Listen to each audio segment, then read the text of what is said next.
Welcome back to Expert BA, where we bring you insightful content to help you succeed in the world of business analysis. I'm Randall Whiteman, and today we're delving into the vital topic of process modelling, a core technique to enhance business operations through visual representation. But hey, before we dive in, if you're new here, don't forget to hit that subscribe button, ring the bell, so you never miss out on our expert insights. And remember to ask questions in the comments section. Alright, let's talk process modelling. Let me outline the topics we're going to talk through. First is importance of process modelling, then types of models, followed by history of BPMN. Next is levels of BPMN usage, then descriptive BPMN model elements. Next we cover the steps to create a BPMN model, and lastly we look at a couple of examples. Let's look at the importance of process modelling, examining its important role in enhancing business operations.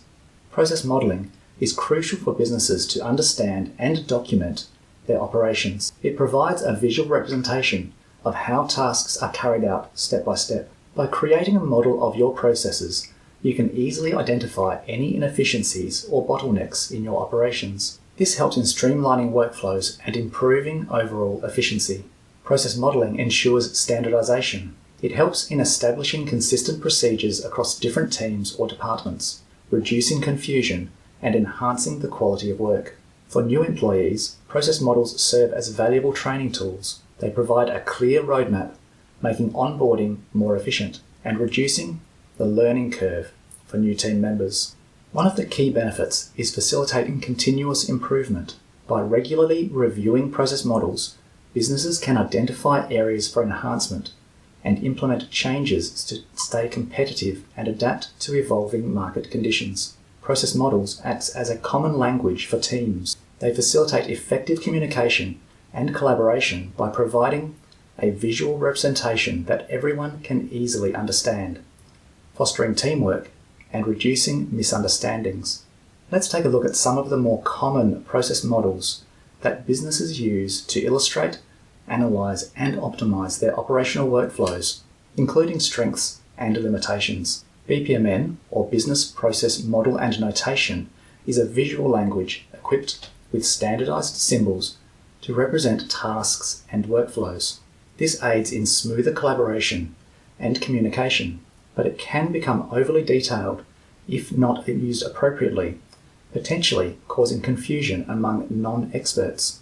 Traditional flowcharts are simple diagrams used for basic process visualization. However, they lack robust support for parallel activities. This simplicity can be an advantage for straightforward processes, but it may limit the representation of complex interactions in more intricate workflows. UML, or Unified Modeling Language Diagrams, are a complex yet adaptable modeling language created by software developers. With 14 diagram types available, UML provides a comprehensive approach to representing business processes. However, its complexity may be overwhelming for those unfamiliar with technical details, potentially hindering widespread understanding.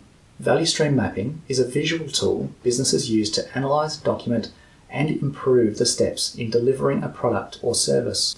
While it is effective for identifying and eliminating inefficiencies, its focus on overall process improvement may require additional tools for detailed analysis of specific tasks or activities.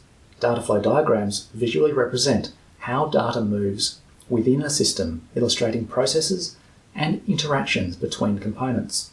This aids in understanding information flow, yet the diagrams might not capture all nuances of complex processes, and excessive detail can make them challenging to interpret for non-specialists. SIPOC, standing for Suppliers, Inputs, Process, Outputs, and Customers, is a visual tool defining key elements of a process. It offers a high-level view, but may oversimplify complex workflows, potentially missing details that could impact overall process understanding. The process models we just introduced are some of the more common techniques used by businesses while modeling processes.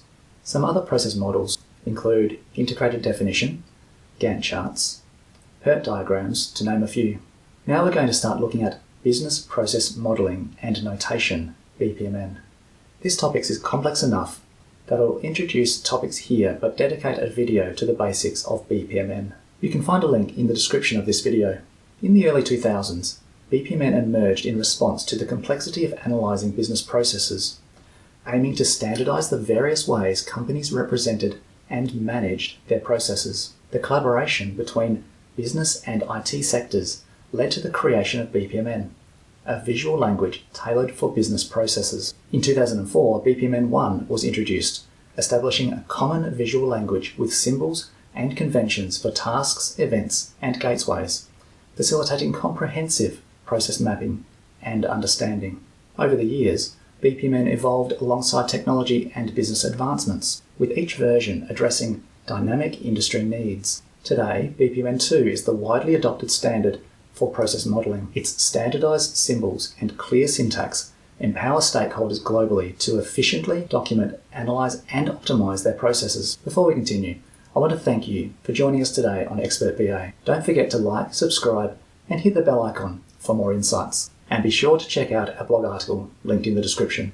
BPMN can be quite overwhelming in the level of detail. To counter this, we can think of using BPMN in terms of 3 levels of complexity, which caters to different needs and stages in the business process management lifecycle. Level 1 usage is the least complex and is referred to as the descriptive level. This is the level where BPMN is used to accurately define the process flow without getting into too much detail. Level 2 is referred to as analytical, and the most detail is included at level 3, which is referred to as executable. This is where the visual process model can be used in a process execution engine to automate processes. Here are the elements of the descriptive BPMN level: pool, lane, user task, service task, manual task, collapsed sub-process, expanded sub-process, start event with message trigger, timer trigger or no trigger, end event with message signal, terminate signal or no signal, exclusive gateway, parallel gateway, sequence flow, message flow, data object, data store,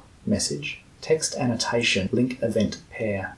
While BPMN can be quite complex, this complexity can be mitigated by taking a structured approach to creating the model. Begin by defining the process scope. Start the model itself by creating the top-level diagram for the happy path. Then add top-level exception paths. Now expand sub-processes to show detail at child levels. And finally, add intermediate message flows to external pools. For a deeper look into BPMN, check out the video dedicated to this topic. You can find a link in the description of this video. Let's examine a scenario where a company aims to streamline its customer onboarding process using process modelling. By creating a process model, the company easily identified bottlenecks in the onboarding process, such as redundant paperwork and lengthy approval cycles. Process modelling ensured consistent procedures across different departments, reducing confusion among employees and ensuring a smoother onboarding experience for customers. New employees benefited from clear process models,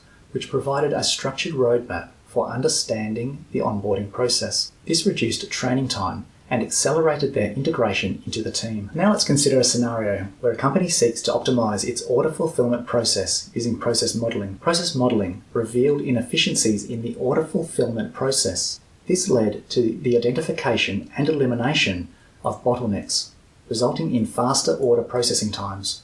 Process modeling helped standardize procedures across different departments, ensuring consistency in order processing and reducing errors. Regular review of the process model enabled the company to identify areas for improvement and implement changes to enhance overall efficiency and customer satisfaction. Utilizing BPMN for process modeling required training and familiarization, posing a challenge for employees unfamiliar with the notation. To wrap up, process modeling is crucial for business efficiency, offering insights and standardization. In particular, our exploration in this video introduced BPMN's evolution, structural levels, and essential steps for creating a model. Thanks again for joining us today on Expert BA. Leave a comment and let me know your experience creating process models.